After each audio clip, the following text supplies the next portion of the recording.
It's Scottish Cup weekend north of the border. Big game for little Fraserburgh in Aberdeenshire, taking on the might of Rangers. 12 o'clock on Sunday. Frank Stapleton is here to look at this. And for Rangers, though, important match in the fact that this is, a chance at silverware and to, finally perhaps get some momentum going again.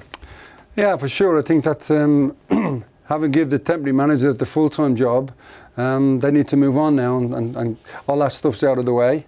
This is a little bit like third round FA Cup in England. You've got Minnows playing a huge big team, but you've got a situation where the influence, what's going to happen, maybe a little bit, the weather's going to have a little bit of an influence on the match. I think that actually this morning we had to have a look, didn't we, to see where the place where Fraserburgh was. It's actually in Aberdeenshire, and I don't think they get the best of weather there. But you can't really bet against the Rangers. It looks so one-sided. They just have to do their job professionally, deal wherever the situation is, and they should come away comfortable. It's one of those things that, Fraserburgh really got through to this stage. They're absolutely delighted. Then they draw Rangers, another big boost for them, and they're at home, so they get the bonus of that as well. So you've got to go. Nobody can really bet against Rangers on this one. Yeah, Frank, you would have played in similar games, I'm sure, in the FA Cup. I mean, how hard is it to get in that mindset of not thinking, oh, they're just Fraserburgh, we're going to roll them over? Well, what's a big influence on it is your current form.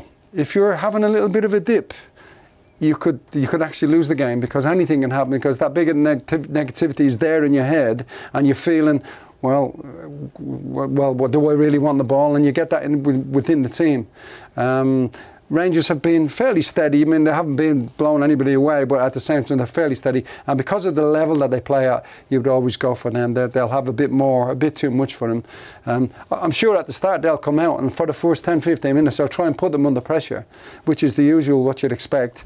But then once the storm is gone, that's fine. They'll be able to be in both ways, really, rather than weather-wise as well as in the match. You've got to bank on Rangers. You couldn't bet against them. Yeah, it should be simple enough, shouldn't it? Rangers taking on Fraserburgh then in the Scottish Cup, 12 o'clock on Sunday.